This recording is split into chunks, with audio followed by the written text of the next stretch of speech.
नमो भगवते वासुदेवाय। ओम नमो भगवते वासुदेवाय। ओम नमो भगवते वासुदेवाय। Reading from Bhagavad Gita, chapter 12, text number 15. Yasmanodvijate loko lokanodvijate chayah harsha marsha bhayodvege mukto ya sacha me priyah.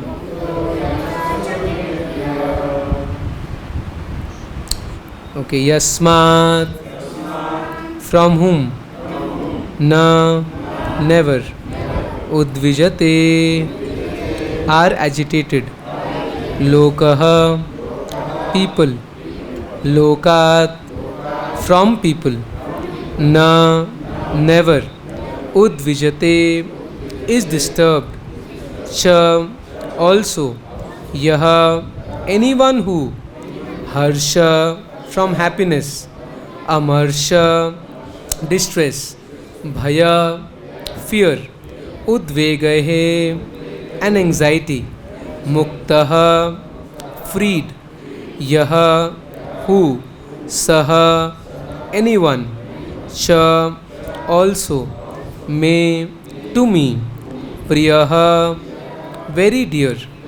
Translation and purport by His Divine Grace Srila Prabhupada ki jai. He by whom no one is put into difficulty and who is not disturbed by anyone, who is equipoised in happiness and distress, fear and anxiety, is very dear to me. A few of a devotee's qualifications are further being described. No one is put into any difficulty, anxiety, fearfulness or dissatisfaction by such a devotee. Since a devotee is kind to everyone, he does not act in such a way as to put others into anxiety. At the same time, if others try to put a devotee into anxiety, he is not disturbed. It is by the grace of the Lord that he is so practiced that he is not disturbed by any outward disturbance. Actually, because a devotee is always engrossed in Krishna consciousness and engaged in devotional service, such material circumstances cannot move him. Generally, a materialistic person becomes very happy when there is something for his sense gratification and his body. But when he sees that others have something for their sense gratification and he hasn't, he is sorry and envious. When he is expecting some retaliation from an enemy, he is in a state of fear. And when he cannot successfully execute something, he becomes dejected. A devotee who is always transcendental to all these disturbances is very dear to Krishna. Om Jnanatimirandhasya Jnananjana Shalakaya Chakshurmilitam Yena Tasmai Shri Gurave Namaha. Shri Chaitanya Manobhishtam Sthapitam Yena Bhutale Swayam Rupa Kadamayam Dadati Swapadantikam. Vandeham Shri Guru Shri Uta Padakamalam Shri Gurun Vaishnavamsha Shri Rupam Sagrajatam Sahagana Raghunathanvitam Tam Sajivam Sadvaitam Savadhutam Parijana Sahitam Krishna Chaitanya Devam Shri Radha Krishna Padan Sahagana Lalita Shri Vishakhanvitamsha. He Krishna Karuna Sindhu Dinabandhu Jagatpate Gopesha Gopika Kanta Radha Kanta Namasute तप्त कांचन गौरांगी राधे वृंदावनेश्वरी वृषभानु सुते देवी प्रणमामि हरि प्रिये वाञ्छाकल्पतरुभ्यश्च कृपा सिन्धुवैव च पतितानां पावनेभ्यो वैष्णवेभ्यो नमो नमः। नमो विष्णुपदाय कृष्णपृष्ठाय भूतले श्रीमते भक्तिवेदांत स्वामिनिति नामिने नमस्ते सरस्वती देवे गौरवाणी प्रचारिणे निर्विशेष शून्यवादी पाश्चात्य देशतारिणे। जय श्री कृष्ण चैतन्य प्रभु Nityanand Shri Advaita Gadadhar Shivasadi Gaura Bhakta Vrinda. Hare Krishna, Krishna Krishna, Hare Hare, Hare Rama, Rama Rama, Hare Hare. Hare Krishna. Thank you, Mataji, for giving this opportunity to serve. Today is the most auspicious day, Nirjala Ekadashi. I hope many of you are fasting from water also. So the main purpose of fasting, Nectar of Devotion, Srila Prabhupada says, out of 64 items of devotional service, one of them is to observe Ekadashi. So there Srila Prabhupada says the main purpose behind Ekadashi is to increase our remembrance of Lord Govinda, to increase our Shravanam and Kirtanam. So otherwise there is no point of simply fasting. We have to increase our chanting, increase our reading, hearing. That is the real purpose of Ekadashi. So we are very fortunate that we are discussing this very beautiful verse of Bhagavad Gita 12.15. 12th chapter is, what is the name of 12th chapter? Devotional service, Bhakti Yoga. Actually, in one sense, entire Bhagavad Gita is Bhakti Yoga only. Right? In every chapter you see, Krishna will talk about Bhakti. Whether it be second chapter, Tani Sarvani Sayama Yukta Sita Matpara Vashehi Sendriyanam Tasya Pragya Pratishtita, that you engage all senses in me. Third chapter, Krishna directly says that work for me. Fourth chapter also, Krishna tells about Janma Karma Chame Divyam. So every chapter of Bhagavad Gita actually you see, Krishna is ultimately talking about Bhakti Yoga only. Entire sixth chapter, Krishna talks about Dhyana Yoga, but what is the last verse? Yogi Namapi Sarvesham Madgatenantaratmana Shraddhavan Bhajate Yomam Samayukta Tamamata. 7th chapter, 8th chapter, any chapter of Bhagavad Gita is actually Bhakti only. But since everybody is not in that platform to accept pure devotional service immediately, therefore Krishna talks about various yoga just to attract people. Because 99% people in this world, they are karmis or jnanis. So we cannot directly tell them to do pure devotional service. So therefore Krishna talks about karma yoga also. That okay, whatever actions you are doing, you can do that action, but do it selflessly. Whatever modes of material nature you have, try to engage it in my service. So that is a little indirect way. So gradually they'll get purified. Similarly, Jnana Yoga. So try to understand Krishna through knowledge. But ultimately Bhakti Yoga is what Krishna wants all of us to do. It's like a yoga ladder. Devotees take seminar that first we have Karma Yoga, then Jnana Yoga, Dhyana Yoga, and then Bhakti Yoga. So Srila Prabhupada says one is you can go step by step, like if you have a 100-story building, you want to go to the top floor, so one is you can go by staircase. And another is, what is the other way we can go? Lift. Just press a button and immediately you will go. These days the elevators are very fast. Within few seconds you will reach the topmost floor. So there is no need to go step by step. One can directly come to Bhakti Yoga. That is the beauty of Bhakti Yoga. Although it's the highest, but Krishna is so merciful that one can directly accept Bhakti Yoga. Therefore Krishna in the end says, okay, forget everything else, sarva dharman parityaja, maam ekam sharanam raja, aham tvam sarva papebhyo mokshasami ma sucha, man mana bhav mad bhakto madhyaji maam namaskuru. Man mana bhav mad bhakto madhyaji maam namaskuru, maam eva shasi kaunteya. Okay, Hare Krishna. So Krishna tells in the end that how we can directly engage in pure devotional service. But again, even though we start practicing bhakti, we don't come to the platform of Shuddha Bhakti immediately, or we rather we begin with Sadhana Bhakti, Vedi Bhakti. We don't come to the stage of Bhava Bhakti and Prem Bhakti immediately. So the whole process is there, explained by Rupa Goswami, Nectar of Devotion. Chaitanya Mahaprabhu taught it to Rupa Goswami, Sanatana Goswami. So this 12th chapter also, it talks about different stages of Bhakti Yoga. Like in the beginning, if you see, in text number 8, so in the beginning Arjuna asks Krishna the question, who is better? One who is worshipping an impersonal form, or one who is worshipping your personal form. And Krishna tells directly that one who is worshipping me directly is better, is the best. And then in the 8th verse, Krishna says, Mai eva mana adhasva, mai buddhim nivashaye, nivashyasya mai eva ata urdhvam na samshaya. That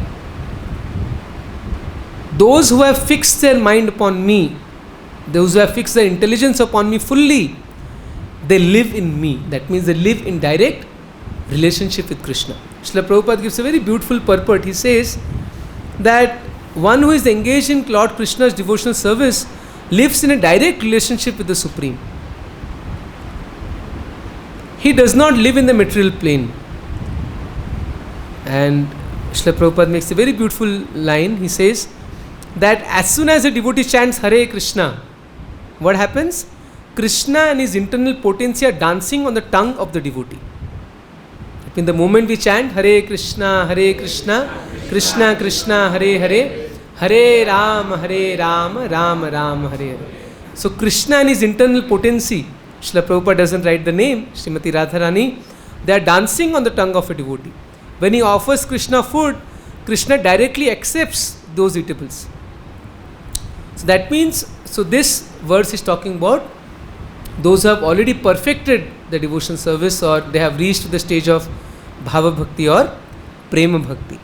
But then in 9th verse he says, O Arjuna, if you cannot fix your mind upon me without deviation, atha chittam samadhatum na saknoshi mai sthiram. If you cannot do that, then what you should do? Abhyasa yogena tata mam ichhaptum dhananjaya. Follow regulative principles of Bhakti Yoga. In this way, develop a desire to attain me. So that means Krishna is talking about both the process of Bhakti Yoga. Sadhana Vedi Bhakti as well as Bhava Bhakti. So Krishna mentions both these stages. So that is the beauty of devotional service, that anybody can begin this. So we begin with the stages of Vedi Bhakti, and then we come to the stage of Bhava Bhakti and Prema Bhakti, or the 9 stages which I mentioned. Adau Shraddha, begin with Shraddha, Tata Sadhu Sangha. Once we have Shraddha, then we do Sadhu Sangha, associate with devotees. Then Bhajan Kriya, then we take initiation and we seriously start practicing all the rules, regulations. That is called Bhajan Kriya. And once we do Bhajan Kriya, what's the next? What happens? Anartha Nivritti.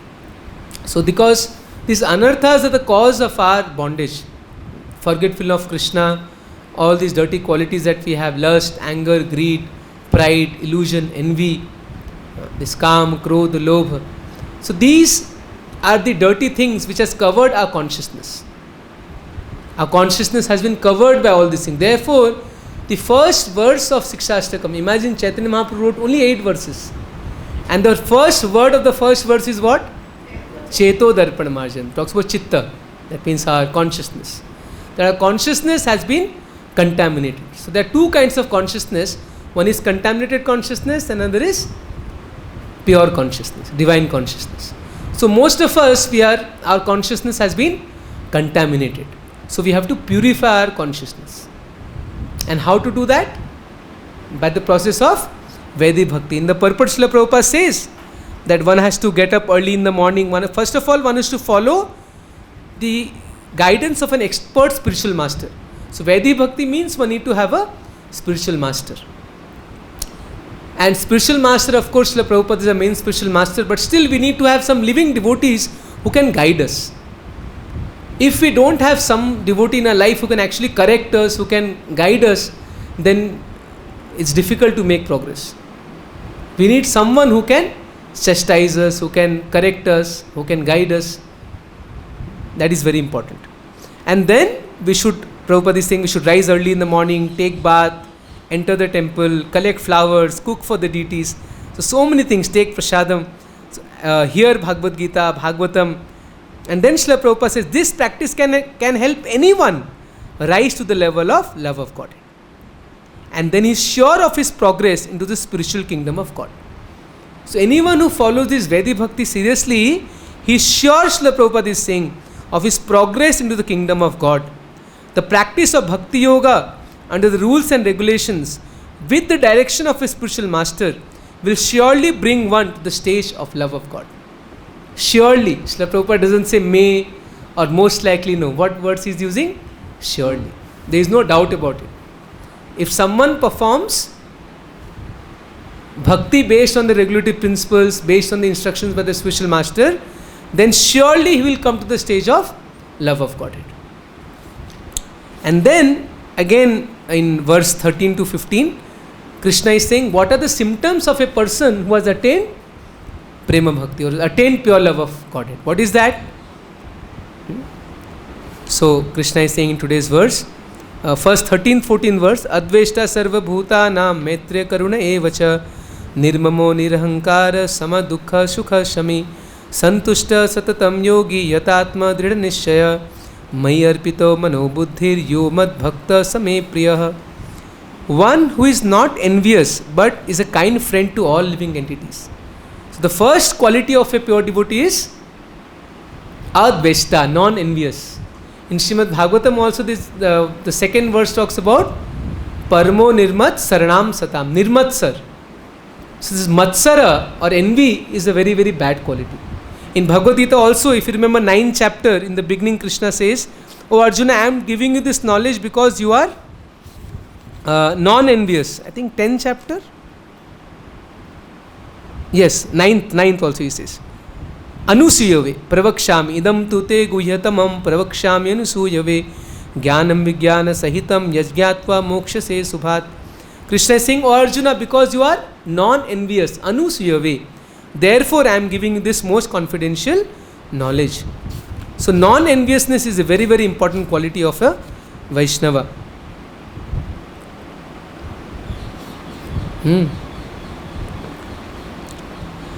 Sarva Bhutanam, he is kind friend of everyone. Maitriya, he is friend of everyone. Karuna, full of mercy. Nirmama, he is freed from false ego, sense of proprietorship. This is mine. No, he thinks everything is Krishna's. Nirahankara. Sama dukha sukhakshami, he is equipoised in happiness, distress. Santushta, he is always satisfied. Satatam, always. Yogi, he is engaged in bhakti yoga. And he is always fully determined, and his mind is fully engaged in me, his mind and intelligence. Such a devotee is very dear to me. And today's verse, Krishna is saying, he by whom no one is put into difficulty. That means a pure devotee of the Lord, he never puts anyone into difficulty. Who is not disturbed by anyone, who is equipoised in happiness and distress, fear and anxiety, is very dear to me. So these are the qualities of a devotee which makes him very dear to Krishna. So see, Bhagavad Gita, it talks about everything in a very precise manner, like Krishna just tells about the point. But what is the elaborate version of Bhagavad Gita? Srimad Bhagavatam, where we get the practical examples.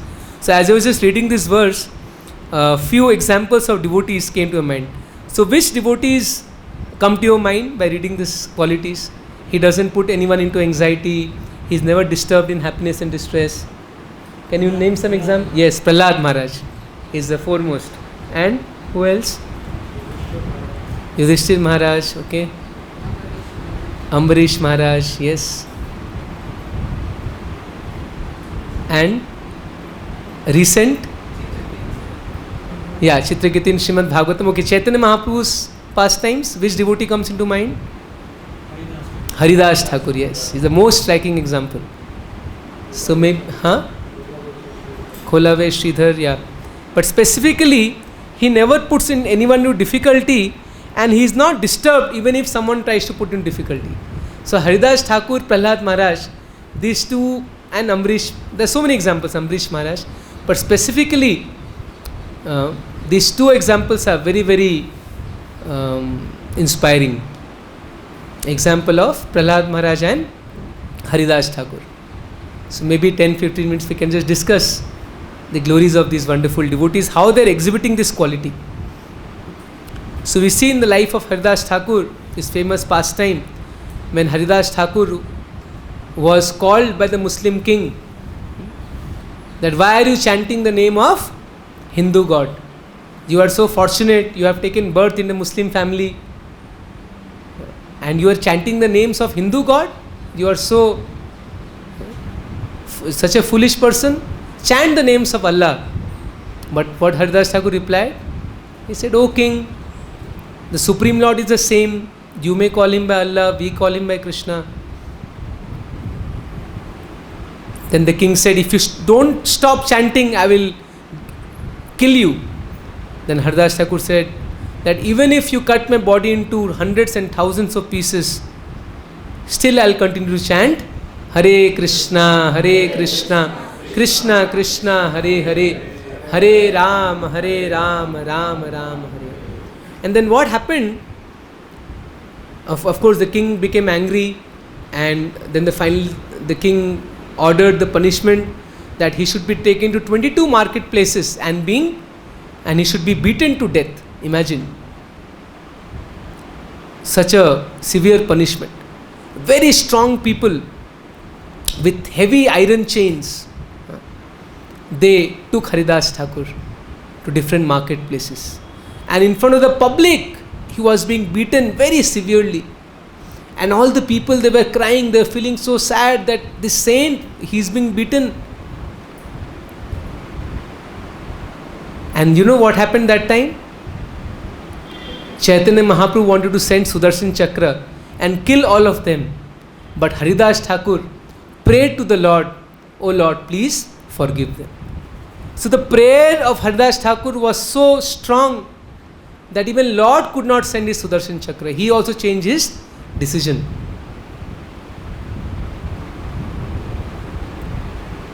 And later in Mahaprakash Leela, Chaitanya Mahaprabhu actually shows devotees. When Haridas Thakur came, he said, "Remember Haridas, that time this Muslim people, they were trying to beat you. I became so angry, I wanted to kill all of them. But you prayed for them and therefore I could not kill them. So what I did, I covered your body with my body." And then Mahaprabhu showed the marks on his body. Mahaprabhu ने दिखाया उनके शरीर में निशान. He showed the marks on his body. That when they were beating you, who took the beating? I took the beating. Just see. So Haridas Thakur was praying for them who were beating him.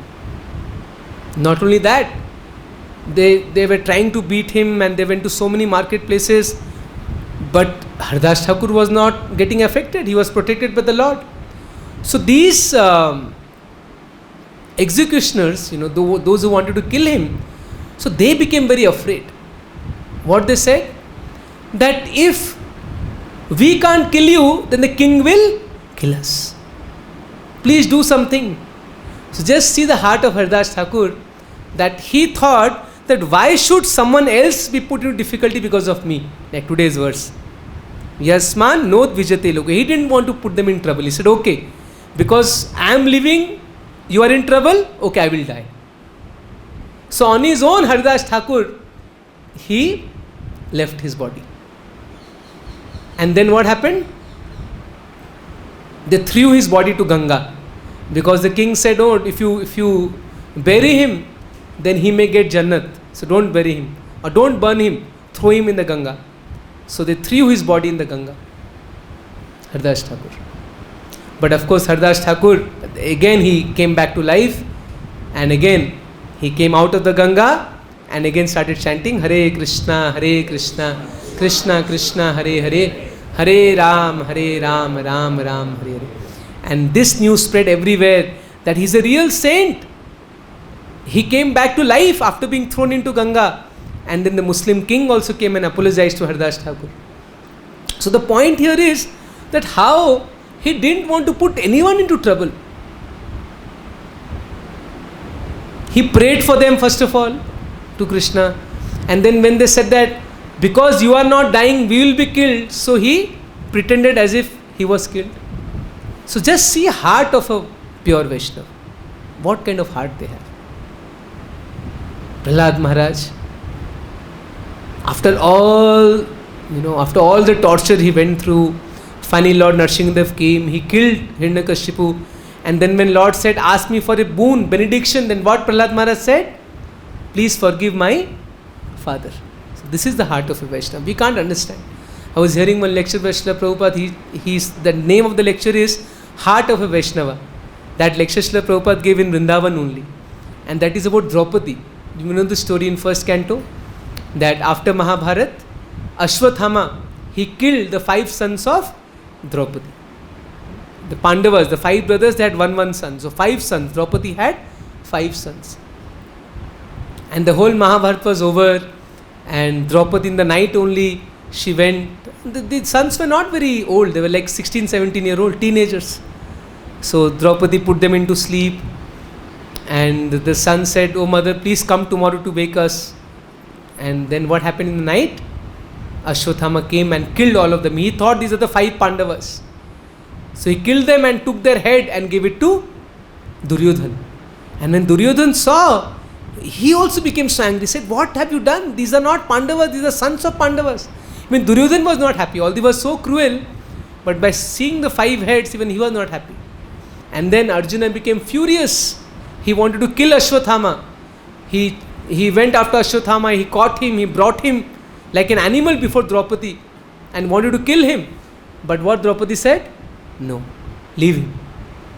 He is a son of your spiritual master, Dronacharya. And now I am a mother, I am feeling the suffering, my 5 sons are killed. I don't want that mother of Ashwathama should also suffer like me. So this is the heart of a Vaishnava. Unimaginable, you know, what qualities they have at that stage. And that is why they are so dear to Krishna. Like Ambarish Maharaj Mataji said.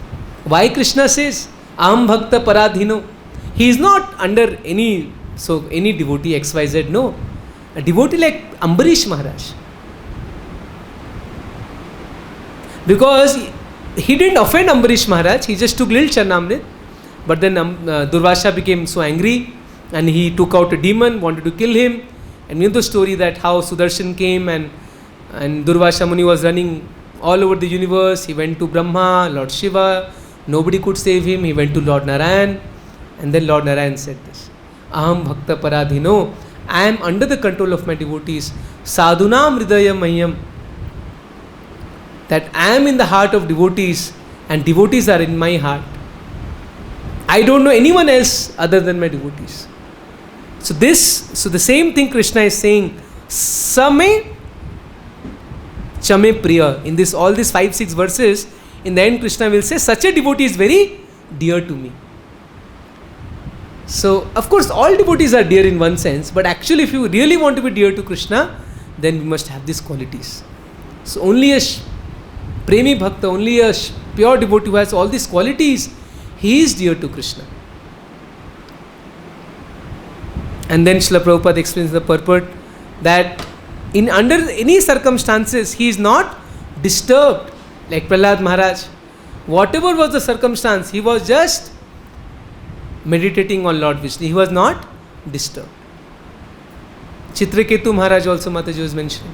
When he was cursed by Mother Parvati, he was not disturbed at all. He went and offered obeisances to Mother Parvati. Oh Mother, thank you for giving me this curse.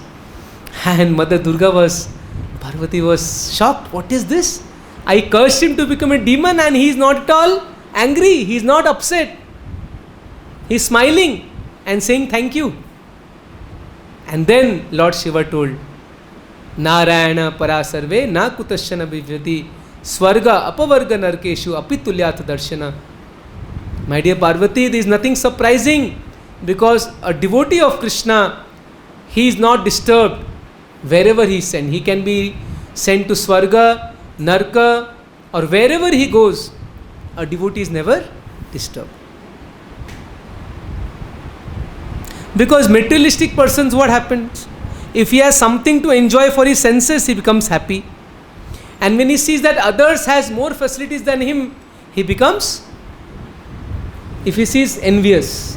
Or why is having so much, I don't have? Envy.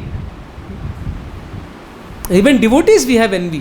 When we see sometimes, materialistic persons, big cars or big bungalows, I could have also become rich man like this. Why I came to ISKCON full time? Sometimes this thought come. Or sometimes among devotees also become envious. oh, look at this devotee, he's so famous, he's having lakhs of followers in his whatever, Facebook, YouTube, and he's whatever, we become sometimes envious of devotees also, that he's having such a high position, so many facilities.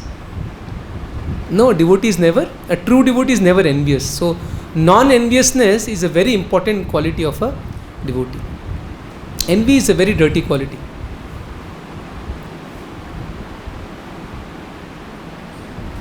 And a normal person is fearful because he thinks my enemy may attack me. But a pure devotee has no enemy at all. What is the verse in 3rd canto? The qualities of a devotee. Titikshva karunikaha surudam sarvadehinam ajata shatrava shanta sadhava sadhu bhushana. So this verse Kapil Dev says that what are the qualities of a Vaishnava? Titikshva, same thing, tolerance. He is not disturbed.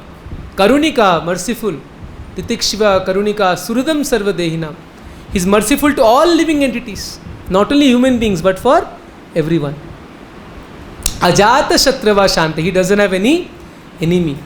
Sadhava, Sadhu Bhushana. And he is always studying the scriptures and based on scriptures. That is sadhu. Others may think sadhu has enemy, but sadhu thinks he has no enemy because he treats everyone equally.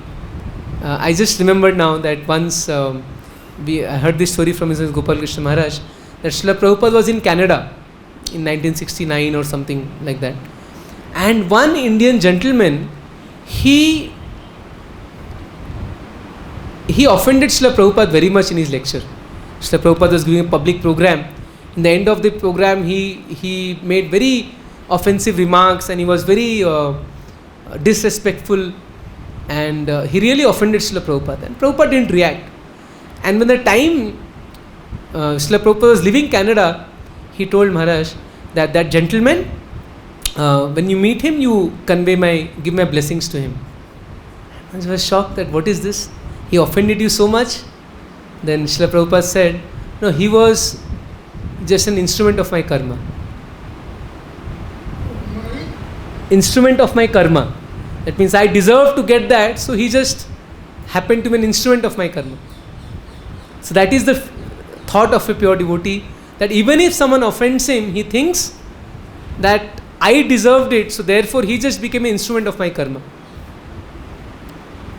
That verse Brahmaji says, Tattenu kampa susamikshamano bhunjatmaivatma kritam vipakam ridvagvapurvir vidadan namaste jive toyo mukti pade sadaya bhag. So this is the attitude of a devotee.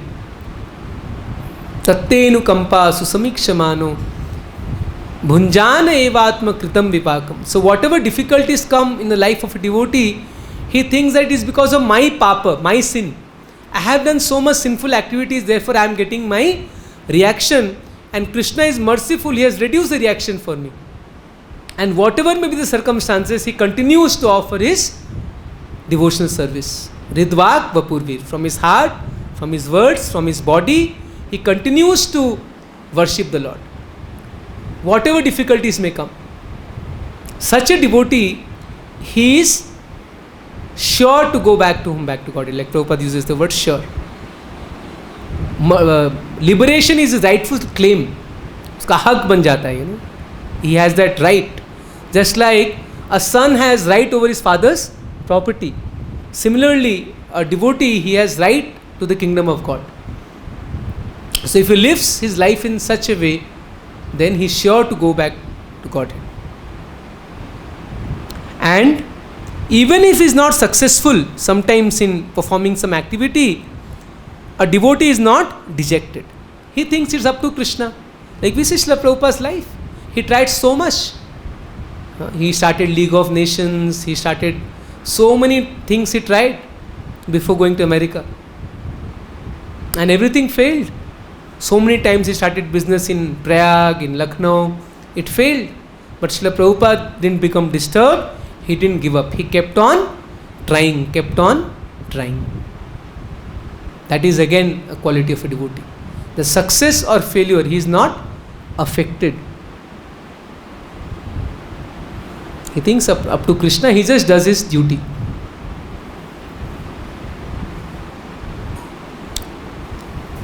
So now the question is that we may speak about all these great devotees, but actually how do we develop these qualities of tolerance, humility, non-enviousness? How do we develop that? So the answer is again given in Bhagavatam. Yashyasti bhaktir bhagavati akinchana sarvas gunas tatra samasate sura hara abhaktasya kuto mahad guna manorathena sati dhavato behi. Yashyasti bhaktir. So one who does bhakti for Krishna, what happens? Yasyasti bhaktir bhagavati akinchana sarvas guna tatra samasate sura. All the qualities of demigods are manifested in him. That means all these good qualities we are talking about, like 26 qualities of a devotee as mentioned by Chaitanya Mahaprabhu. So all these qualities will come naturally in a devotee if he is practicing Krishna consciousness properly. That's the point. That if we are doing our devotion service sincerely, especially chanting the holy names attentively and following all the rules and regulations of devotional service without any offenses, then naturally all these qualities will develop in us. We don't have to try separately to develop this. Of course, we should hear about these qualities and try also. But ultimately, when the time of test will come, we will fail. So therefore, these qualities has to come from inside, and these qualities will come only when we practice bhakti sincerely. So by performing the process of devotional service sincerely, following all the rules and regulations, hearing and chanting, under the guidance of bona fide spiritual master, we need a guide. Then definitely all the good qualities will come in us. And then we'll also become dear to Krishna. Like Krishna says, such a devotee is very dear to me. So if we also develop these qualities, we'll also become dear to Krishna. Now we have reverse, especially if talking about me, I put others into difficulty. I get disturbed when others try to harm me, or I am envious. So all these qualities are actually opposite. But still there is hope that if we just continue practicing this process of bhakti, then day will come when we'll also develop these good qualities. Some patience is required. Utsaha, nishchayat, dhairyat. Patience. So some patience is needed, and we should follow the bhakti process correctly. If you are not following properly, just in the namesake, you say, oh, I am practicing for 20 years, 30 years. But if you are not following seriously, then bahu janma kariyadi shravana kirtan tabutana pai Krishna pade premadan. If you continue doing offenses, then we may chant for many lives. We may be ISKCON wearing dhoti kurta, but we will not get love for Krishna. All these good qualities will not come in us. Therefore, you should be very, very serious, sincere, and with right motivation. If you practice bhakti under the guidance of bona fide spiritual master, then very soon these good qualities will develop in us, and we can also become very dear to Krishna. Hare Krishna. Any questions or comments? In Bhagavad Gita, perhaps in chapter 2, one thing is written that Rag-dvesh yuktatma prasadam adhigacchati. When we will do devotional service, these will automatically come. Yes. Which shloka Prabhu you are mentioning? Rag-dvesh yuktatma prasadam Adhigacchati. Yes. I think 3rd or 4th chapter. Yes. Yeah. So, instead of we just study the qualities of a devotee and try to develop them, we will fail. But yet we still should study. Yes. We still should study the Yes. devotees. We should study. Yes.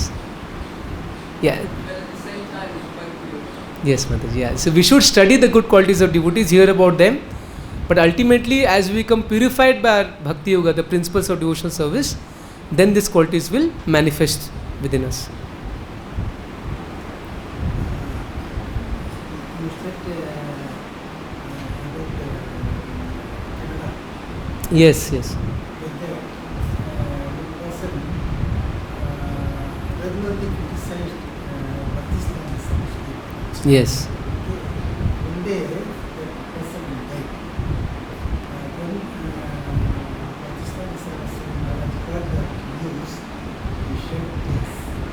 Yes. Who will correct me? Yeah, Prabhu is mentioning very nice. Yes, he's saying that Srila Bhakti Saraswati Thakur, there was a person who used to criticize him all the time. And when that person died, Bhakti Saraswati Thakur was crying. That person has died, who will criticize me now? So that is the heart of a Vaishnava, yes. He says, critic is my best friend. That is, In ordinary life, we can be somewhat equivoiced. But say if we get some big loss, say 10 lakh rupees, 1 crore, or we have a major death somewhere near here. So in such a time, it's almost like heart attack. If I have to lose even 10,000 rupees right now. So in such a circumstance, then how we can apply scriptures and maintain? yeah, Prabhu is right that it's very easy to speak on this. But when actual circumstance we go through, like this COVID time now, many people lost their relatives, or we have a big financial loss. So it's very difficult to apply. Yes, you're right. So therefore we should prepare, like that's the exam time. So therefore students should prepare for the exam. Should remember that exam may come anytime. Such situations will come. So therefore if I am strongly prepared, then by the mercy of Krishna, he will give us the strength to face that. If you are practicing bhakti sincerely, then even under those trying circumstances, by the mercy of Vaishnavas and Krishna, we can tolerate that situation. So actually Vaishnavas are also very merciful, very helpful in such time. Therefore association is so important. So in such difficult times, so devotees, they give us inspiration and they give us solace. Yes. This question is from like the point of view of the somebody living in the world. Let's say about the birthday and this and that. I'm giving an example of different things. Because a big must have thought also. It's not that it will become a thing. Correct.